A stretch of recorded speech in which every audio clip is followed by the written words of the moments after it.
Okay, അപ്പൊ മിയ, നമ്മുടെ മത്സരത്തിന്റെ ഹരം ഒന്ന് കൂട്ടാനായിട്ട് ഒരു സൂപ്പർ ഫാമിലിയെ കൂടി ഞാൻ ഇൻട്രൊഡ്യൂസ് ചെയ്യാൻ പോവാണ്. അപ്പൊ നമുക്ക് വെൽക്കം ചെയ്യാം അല്ലേ? So let's welcome team music stars.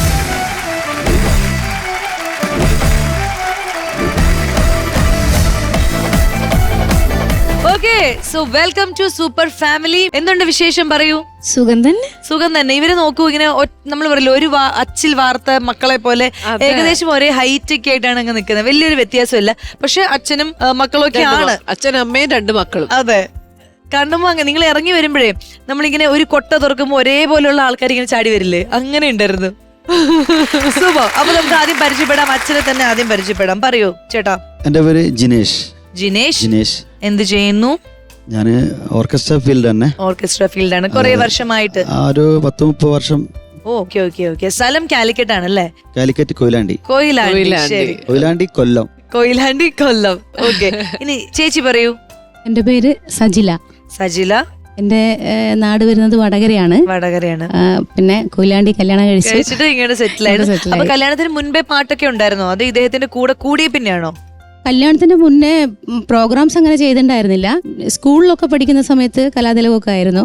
പിന്നെ ഹസ്ബൻഡിന്റെ കൂടെ കല്യാണം കഴിഞ്ഞതിന് ശേഷമാണ് പ്രൊഫഷണലായിട്ട് പ്രോഗ്രാമിലേക്ക് ഭയങ്കര ആക്റ്റീവ് ആയതല്ലേ? ഈ ഒരു പ്രൊഫഷനെ നല്ല കാര്യമായിട്ട് എടുത്തത് ഇദ്ദേഹത്തിന്റെ കൂടെ കൂടി. അപ്പൊ അതൊരു നല്ല പാട്ടും ഉണ്ട്, ഡാൻസും ഉണ്ട്. പറയുമ്പോ മൾട്ടി. അതെ. ഇനി മോളുടെ പരിചയപ്പെടാം. എന്റെ പേര് സ്വരലയ. ആഹാ, ഓക്കെ. ഞാനിപ്പോ ഡിഗ്രി ചെയ്തോണ്ടിരിക്കുകയാണ്, സെക്കൻഡ് ഇയർ. പാട്ട് പഠിക്കുന്നുണ്ടോ? 1.5 വർഷമായിട്ട് ഇപ്പം പാട്ട് പഠിക്കുന്നുണ്ട്. വോക്കൽ മാത്രമേ ഉള്ളൂ? അതേ വേറെ ഇൻസ്ട്രുമെന്റ്സ് ഒക്കെ? ഇല്ല, വോക്കൽ മാത്രം. ഇനി പറയൂ കുട്ടാ. എന്റെ പേര് സ്വസ്തിക്. സ്വാസികയുടെ അനിയനായിട്ട് വരാം.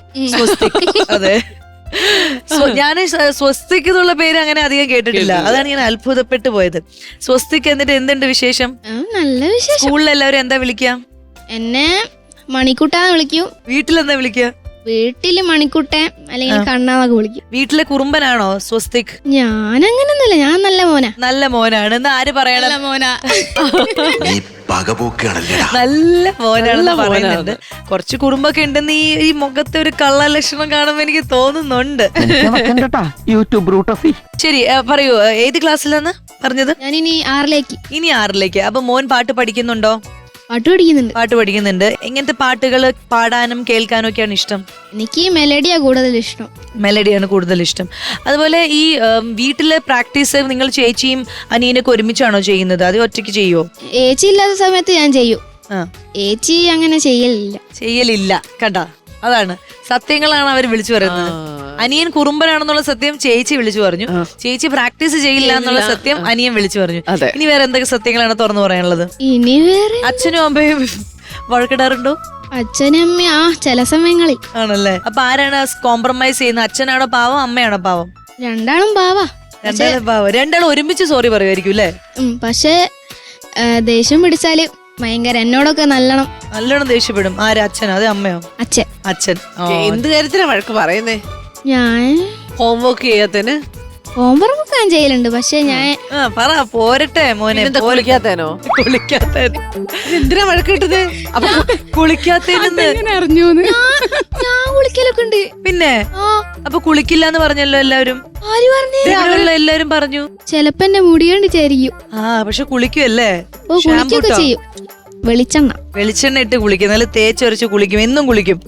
പിന്നെ എന്ത് കാര്യത്തിനാ വഴക്ക് പറയുന്നേ? ഞാൻ ചില സാധനമൊക്കെ അടിച്ച് പൊട്ടിക്കൂ. എന്തിന്? ഡേഞ്ചറസ്. അതല്ല, ഞാൻ എന്തെങ്കിലും ഒരു സാധനം കൈ കിട്ടിയാല് ഞാന് ഒന്നായിട്ട് പൊട്ടിച്ചാല്. ഉള്ളത്തെ സാധനങ്ങളൊക്കെ ഇല്ല, മോട്ടർ ഈ സാധനമൊക്കെ എടുക്കും. വയറൊക്കെ എടുത്തിട്ട് പരിപ്പെടുക്കുക.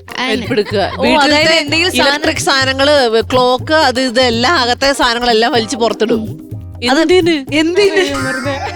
അതല്ല, അതിനെ കൊണ്ട് വേറൊരു സാധനങ്ങൾ ഉണ്ടാക്കാലോ. സയന്റിസ്റ്റ്. സ്ഫടികത്തില് ലാലേട്ടനെ പഠിക്കാണ്. കൊച്ചിനെ അടിക്കരുത്, വഴക്ക് പറയരുത്, ചാക്കോമാഷ ആവരുത് നിങ്ങൾ. ഈ കൊച്ചിന് വേറെ എന്തൊക്കെയോ കാര്യങ്ങൾ അതിന്റെ ഉള്ളിൽ നിന്ന് എടുത്ത്, കാരണം അതൊക്കെ വേറെ ആൾക്കാർ ഉണ്ടാക്കി വെച്ചിരിക്കുന്നതാണല്ലോ അല്ലെ. നമ്മൾ സ്വസ്തിക്ക് അതിന്റെ ഉള്ളിൽ നിന്ന് എടുത്തിട്ട് ഫ്രഷ് ആയിട്ട് ഒരു സാധനം ഉണ്ടാക്കും. എന്നിട്ട് ഉണ്ടാക്കിയിട്ടുണ്ടോ എന്തെങ്കിലും? ഞാൻ കൊറേ ഉണ്ടാക്കിയിട്ടുണ്ട്. ഫുള്ള് ക്രാഫ്റ്റ് ഒക്കെ ഉണ്ടാക്കലുണ്ടായിരുന്നു കൊറോണ ടൈമില്. കൊറോണ ടൈമിലാണ് കൂടുതൽ ചെയ്തത്. ഇപ്പൊ ക്ലാസ് ഒക്കെ കൂടി വന്നോണ്ട് മനസ്സിലായി. അപ്പൊ എന്തായാലും ഈ ഒരു കഴിവ് വിട്ട് കളയണ്ട കേട്ടോ. സാധനങ്ങൾ കുറച്ച് തല്ലി പൊട്ടിച്ചാലും കുഴപ്പമില്ല. പക്ഷെ ഇതുപോലെ നല്ല നല്ല ക്രിയേറ്റീവ് ആയിട്ട് എന്തെങ്കിലും സാധനം ഉണ്ടാക്കാൻ പറ്റുമെന്ന് ശ്രമിക്കണം. Okay okay. അതിനിപ്പോ വീട്ടില് TV തല്ലി പൊളിച്ചാലും വേണ്ടില്ല എന്നാണ് സ്വാസിക പറയുന്നത്. TV തല്ലി പൊളിക്കുക അങ്ങനെയല്ല, എന്നാലും ചെറിയ ചെറിയ സാധനങ്ങളൊക്കെ വേണമെങ്കിൽ ഒന്ന് തല്ലി പൊട്ടിച്ചോളൂ അല്ലേ? ഈശ്വരാ, ഈ അച്ഛനമ്മയെ ഓർക്കുകയായിരിക്കും ഇവനെ ഇവിടെ കൊണ്ടുവരുന്നായിരുന്നു. എന്ത് വഴക്ക് പറഞ്ഞാലും അപ്പം സ്വാസിക ചേച്ചി വിളിച്ചോളാം. ഓക്കെ, വേറെ എന്തോ പറയാനുണ്ടോ? മനസ്സിൽ എന്തോ തങ്ങി നിൽക്കുന്ന പോലെ പറ. പറ, അങ്ങോട്ട് മാറിന്നോ പറ. എന്താന്ന് വെച്ചാലേ അച്ഛൻ ചില സമയത്ത് എന്നോട് ഭയങ്കര ദേഷ്യമായിരിക്കും. അടിച്ച് ചൂരലോണ്ടൊക്കെ നല്ലോണം തരും. പക്ഷെ ചില സമയത്ത് നല്ലതാ, നല്ല സ്നേഹമായിരിക്കും. ശർക്കര പോലെയാണ്, അല്ലാത്തപ്പം നല്ല ഇരുമ്പ് പോലെയാണ്. ആണല്ലേ? അപ്പൊ മോനെ ഏത് അച്ഛനെയാ? മറ്റേ സ്വീറ്റ് ആയിട്ടുള്ള ശർക്കര പോലെ അച്ഛനെയാണ് ഇഷ്ടം. പക്ഷെ മറ്റേ അച്ഛനോട് ദേഷ്യമൊന്നും ഇല്ലല്ലോ.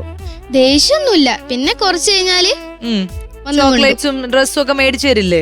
ഓ, പക്ഷെ ഞാൻ കുറച്ച് 3 മിനിറ്റാ നിക്കുള്ളൂ. ഞങ്ങള് അടി ഉണ്ടാക്കിയിട്ട് വിണ്ടൂല 3 minute. 3 minute, correct 3 minute. 3 minute അതിന്റെ അപ്പുറം പോവും. പക്ഷെ കുറച്ച് കഴിഞ്ഞാലുണ്ടാവും എനിക്കൊരു ഉമ്മയൊക്കെ തന്നിട്ട് അതല്ലേ വേണ്ടത്. സോറി മോനെ എന്നൊക്കെ പറഞ്ഞു. അയ്യോ, അതാണ് വേണ്ടത്. കാരണം മോന്റെ ഒരു ചെറിയ എന്തെങ്കിലും ഇഷ്ടക്കേട് വരുമ്പോ അടിക്കുന്നു. പക്ഷെ അത് കഴിഞ്ഞ് വെറും 3 മിനിറ്റിൽ അത് മാറുന്നു. ഉമ്മ തരുന്നു, സോറി പറയുന്നു, സമ്മാനം വാങ്ങിച്ചു തരുന്നു. അപ്പൊ കുഴപ്പമില്ല, കുറച്ച് അടിയൊക്കെ നമുക്ക് കൊള്ളാം. അച്ഛനും അമ്മയല്ലേ, നമ്മൾ TV തല്ലി പൊട്ടിക്കാൻ പോവല്ലേ നാളെ. അപ്പൊ കുറച്ച് അടി ഉണ്ടായാലും ഒരു കുഴപ്പമില്ല. അപ്പൊ ഇപ്പൊ പ്രേക്ഷകരോട് എന്താ പറയാൻ ഉദ്ദേശിക്കണേ? അച്ഛനെ ഇനി എന്നെ തല്ലരുതെന്നാണോ? ഇപ്പൊ അച്ഛൻ ചീത്ത പറയല, ഇപ്പൊ ഞാൻ വലുതായില്ലേ. അതുകൊണ്ട് അപ്പൊ ഇനി ചീത്തയും പറയരുതെന്നാണ് കൊച്ചു പറയാൻ വരുന്നത്. പക്ഷെ അത് ഞാൻ അങ്ങനെ പറയുന്നില്ല. നിങ്ങൾ ഇടയ്ക്കിടയ്ക്ക് ചീത്തയൊക്കെ പറഞ്ഞു. അടിക്കരുത്. ആ ചൂരല കൊണ്ട് അടിക്കാണ്ട് കുറച്ച് ചീത്ത പറഞ്ഞോളൂ എന്നാണ് അവന്റെ ആഗ്രഹം. ചൂരലിപ്പോ അവിടെ ഇങ്ങനെ വെച്ചിട്ടില്ലല്ലേ?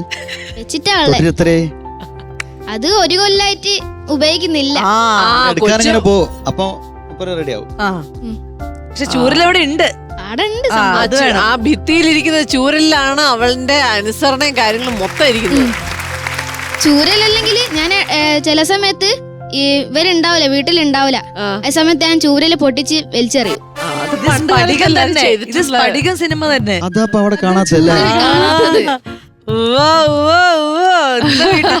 കിട്ടും മോനെ. ശരി, അപ്പോ മോനെ എനിക്ക് മനസ്സിലായി ഇവൻ എന്താ ഉദ്ദേശിക്കണെന്ന് അറിയാമോ? ഇത്രയും വലിയൊരു TV ചാനലിന്റെ മുന്നിൽ വെച്ചിട്ട് അച്ഛൻ അടിക്കുന്നു അങ്ങനെ പറഞ്ഞു കഴിഞ്ഞാൽ നമ്മൾ പറയും ഇനി മുതൽ കൊച്ചിന് തുടരുത് എന്ന് നമ്മൾ പറയും. പക്ഷെ ഞങ്ങൾ പറയില്ല. കുറച്ചൊക്കെ അടിയൊക്കെ കൊണ്ട് വേണം വളാണ്. അതെ, കുറച്ചൊക്കെ ഞങ്ങളൊക്കെ എത്ര അടി കൊണ്ടു അല്ലേ? പിന്നെ ഇപ്പോഴും അടി കൊണ്ടുകൊണ്ടിരിക്കുകയാണ്. അപ്പൊ കുറച്ചൊക്കെ അടിയും കുറച്ചൊരു വഴക്കൊക്കെ കൊണ്ട് നമ്മൾ പേടിച്ചിങ്ങനെ അച്ഛന്, അതൊക്കെയാണ് അതിന്റെ ഒരു രസം. ഇച്ചിരി വഴക്ക് കേട്ടില്ലെങ്കിൽ പിന്നെ എന്ത് ജീവിതം. അത് ശരിയാ. അപ്പൊ കുഴപ്പമില്ല. പിന്നെ അത് അച്ഛൻ കെട്ടിപ്പിടിച്ച് സോറി പറയുമ്പോ അതിന്റെ ഒരു സ്വീറ്റ്നെസ് എന്ന് പറഞ്ഞു വെറും 3 മിനിറ്റിന് അത്ര പെട്ടെന്ന് തന്നെ നമ്മള് കെട്ടിപ്പിടിക്കുന്നു, ഉമ്മ വയ്ക്കുന്നു, പിണക്കങ്ങൾ മാറി ഇണക്കത്തിലേക്കാവുന്നു. അതിന്റെ സ്വീറ്റ്നെസ് ഭയങ്കര അല്ലേ? അപ്പൊ അതറിയണമെങ്കിൽ കുറച്ച് വഴക്ക് കേൾക്കണം. അത് വേണം. അത്രേ ഉള്ളൂ.